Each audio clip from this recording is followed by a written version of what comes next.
একটা বিষয় স্পষ্ট হওয়াটা জরুরি যে মহান রব্বুল আলামিন কখনো কাউকে ভাঙার জন্য পরীক্ষা নেন না, কখনো কারোর উপরে তার সাধ্যের থেকে অতিরিক্ত কিছু চাপিয়ে দেন না।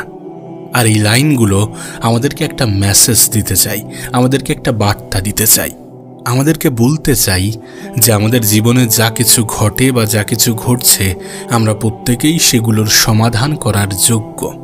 না, হতে পারে আপনার জীবনে এমনও কিছু সময় এসেছে যখন আপনি নিজেকে একা অনুভব করেছেন, যখন আপনি নিজেকে ভেঙে পড়া অনুভব করেছেন। কখনো কখনো আমাদের খারাপ সময়ে, আমাদের কঠিন সময়ে, আমাদের বিপদ আপদের সময়ে আমাদের মনে হয় যে সময় কখনো শেষ হবে না, আমাদের জীবনে কখনো ভালো সময় আসবে না। কিন্তু বাস্তবে এই সব ধারণাগুলো যে কোনো অংশেই সত্য নয়, এটা আমরা অস্বীকার করলেও এটা বাস্তব। কারণ পরিবর্তন প্রত্যেকটা মানুষের জীবনের অংশ। আমরা হয়তোবা ভাবতে পারি যে আমার সাথেই কেন এমনটা ঘটছে, আল্লাহ পাক কেনই আমাকে এত বেশি কষ্ট দিচ্ছেন। কিন্তু আপনি কি জানেন এসবের পিছনে কত বড় কারণ থাকতে পারে? আপনার জীবনে যখন কোনো কঠিন পরীক্ষা আসছে তখন আপনি মনে করছেন যে আল্লাহ আমারই কেন এত পরীক্ষা নিচ্ছেন। আসলে আপনি একা নন, এ পৃথিবীর পরিচালক এ পৃথিবীর প্রত্যেকটা মানুষকে বিভিন্ন উপায়ে, বিভিন্ন মাধ্যমে, বিভিন্ন সিচুয়েশনের মধ্য দিয়ে পরীক্ষা নিয়ে থাকেন। এবং শুরুতেই আপনাকে যেটা বলেছিলাম যে মহান রব্বুল আলামিন কখনোই কাউকে ভাঙার জন্য পরীক্ষায় ফেলেন না, কখনোই কাউকে ভাঙার জন্য পরীক্ষা নেন না, এবং কারোর উপরে এমন কিছু চাপিয়ে দেন না যেটা সে কখনোই নিতে পারবে না, যেটার সমাধান সে কখনোই করতে পারবে না, যেটা তার সাধ্যের বাইরে, এমন কিছুই চাপিয়ে দেন না। বরং প্রকৃত অর্থে এর উল্টোটা ঘটে। মহান রব্বুল আলামিন আমাদেরকে জীবনের বিভিন্ন সময়ে পরীক্ষায় ফেলার মাধ্যমে আমাদেরকে আরও বেশি মজবুত, আরও বেশি শক্তিশালী এবং আরও বেশি ধৈর্যশীল হওয়ার তৌফিক দান করেন, যাতে আমরা জীবনে আরও বেশি উন্নতি করতে পারি এবং আমাদের জীবনকে আরও বেশি গতিশীল করতে পারি। আপনি আপনার আশেপাশে এমন অনেক মানুষকেই দেখবেন যারা কোনো কঠিন পরিস্থিতিতে ভেঙে পড়ে না, যারা কোনো খারাপ সময়ে হার মানে না, যারা নিজেদেরকে দুর্বল মনে করে না। তারা প্রত্যেকটা সময়ের জন্য নিজেদেরকে প্রস্তুত করে, নিজেদেরকে মজবুত বানাতে থাকে এবং নিজের উপরে বিশ্বাস রাখে। আর সর্বোপরি এর ফলস্বরূপ তারা জয়ী হতে থাকে। আর সেই সকল ভাগ্যবান ব্যক্তিগুলোর মধ্যে আপনিও একজন হতে পারেন। আজ আমি আপনাদেরকে এমন 5টি বিষয় নিয়ে কথা বলবো যেগুলো হয়তোবা আপনাদের জীবনে কখনো না কখনো এসেছে বা যেগুলো নিয়ে আপনি চিন্তা করেন। এই 5টি বিষয় শোনার পরে জীবনে যতই কঠিন পরিস্থিতি আসুক না কেন, যতই খারাপ পরিস্থিতি আসুক না কেন, সমস্ত কিছুকে ভেঙে আপনি সামনের দিকে এগিয়ে যাবেন ইনশাআল্লাহ। নাম্বার 1, যদি জীবন আপনাকে ভাঙার চেষ্টা করে তাহলে বুঝে নেবেন যে আপনি শক্তিশালী হয়ে উঠছেন। আপনার জীবনের প্রত্যেকটা ভাঙন আপনাকে নতুন করে গড়তে শেখাচ্ছে, যেটা আপনার অজান্তেই। এই সকল পরিস্থিতিগুলোতে আল্লাহর উপরে ভরসা রাখাটা প্রয়োজনীয়। কিছু জিনিসকে সহ্য করাটা প্রয়োজনীয়, কিছু জিনিসকে বুঝে সেটার সমাধান খুঁজে নিজের উপরে কাজ করাটা প্রয়োজনীয়, সময়ের সঠিক ব্যবহার করাটা প্রয়োজনীয়। নিঃসন্দেহে এই বিষয়গুলো ইঙ্গিত দেয় যে ভালো সময় খুবই সন্নিকটে। নাম্বার 2, যখন কেউ বিশ্বাস ভাঙে তখন তার যন্ত্রণা যে কতটা কঠিন, কতটা ভয়াবহ, কতটা কষ্টদায়ক তা আমরা প্রত্যেকেই কম বেশি জানি। দুর্ভাগ্যজনকভাবে আমরা যাদেরকে সব থেকে বেশি আপন ভাবি, সব থেকে বেশি কাছের ভাবি, সব থেকে বেশি বিশ্বাস করি, তারাই আমাদেরকে কষ্ট দিয়ে থাকে, তারাই আমাদেরকে আঘাত দিয়ে থাকে, তারাই আমাদের বিশ্বাসের সুযোগ নিয়ে থাকে।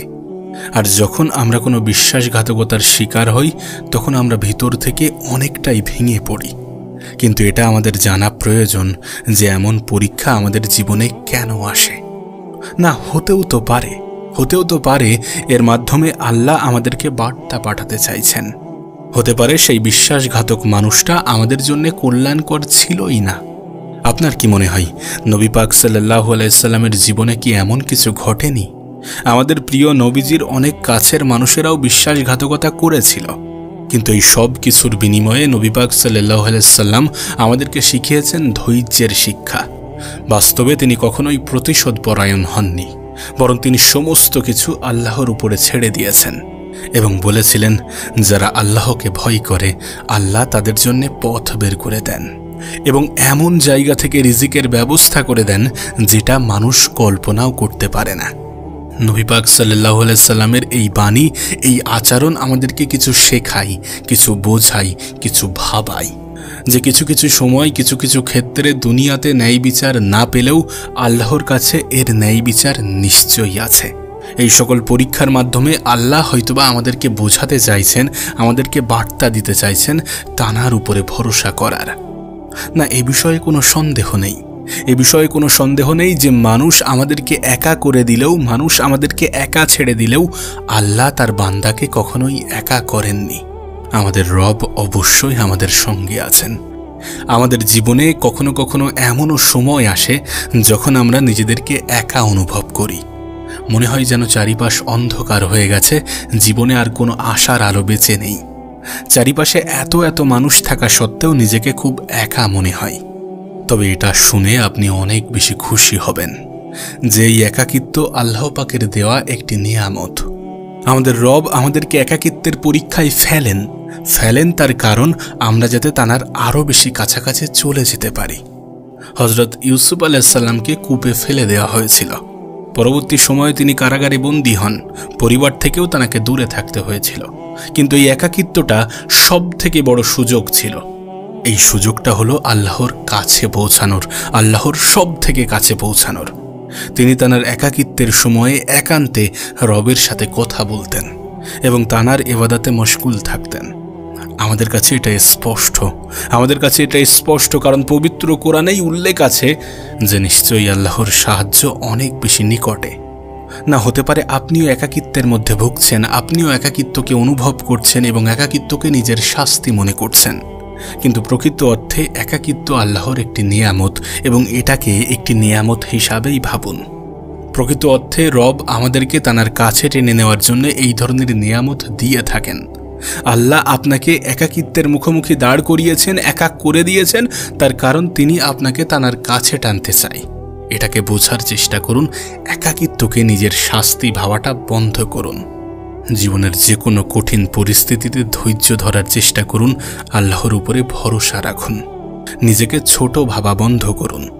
না, যদি জীবনে কখনো ব্যর্থতার মুখোমুখিও হয়ে থাকেন তাহলে নিজের ভাগ্যকে দোষারোপ করবেন না, নিজেকে ছোট মনে করবেন না, নিজের উপর থেকে বিশ্বাস হারাবেন না। বিশ্বাস করুন, এই ব্যর্থতাও হতে পারে আল্লাহর পক্ষ থেকে একটা পরীক্ষা। আপনি হয়তোবা জানলে অবাক হবেন যে আপনার প্রত্যেকটা ব্যর্থতাই আপনার জন্য এক একটি সুযোগ। তাই যে কোনো ব্যর্থতার সময়ে আল্লাহর উপরে পরিপূর্ণ ভরসা রাখুন।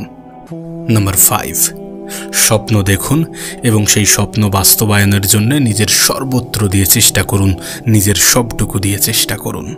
কারণ কঠোর পরিশ্রম কখনোই ব্যর্থ যায় না। একটা স্বপ্ন হয়তোবা আপনার ভেঙে যেতে পারে, তাতে কি হয়েছে? আবার নতুন করে শুরু করুন, নতুন করে পথ চলার চেষ্টা করুন। যেটা হারিয়ে গিয়েছে, যেটা ভেঙে গিয়েছে, যেটা চলে গিয়েছে সেটা কিন্তু অতীত, আর অতীত নিয়ে অতিরিক্ত চিন্তা কখনোই শোভা দেয় না। কোনো কিছু হারিয়ে যাওয়ার দুঃখে যদি আপনি নিজেই হারিয়ে যান তাহলে সেই ব্যর্থতার দায় কিন্তু আপনার নিজের। কারণ আল্লাহ পাক আপনার সাথেই আছেন। এ কথা জেনেও যদি আপনি হাল ছেড়ে দেন তাহলে এর দায় কি আপনি নিজে নেবেন না? এর দায় কি আপনার নিজের নয়? অবশ্যই আপনার নিজের। শক্ত লোহাকে যেমন আগুনে পুড়িয়ে নরম করা হয়, ঠিক তেমনি আল্লাহ পাক হয়তোবা আপনাকে কষ্টে পুড়িয়ে পরিপূর্ণ সাফল্য দিতে চাইছেন। তাই আল্লাহর উপরে ভরসাই আপনাকে সাফল্যের দ্বার প্রান্তে পৌঁছে দিতে পারে। মহান রব্বুল আলামিন আমাদেরকে সঠিকটাকে বোঝার তৌফিক দান করুক এবং তানার সিদ্ধান্তের উপরে সম্পূর্ণরূপে ভরসা রাখার তৌফিক দান করুক। আমিন।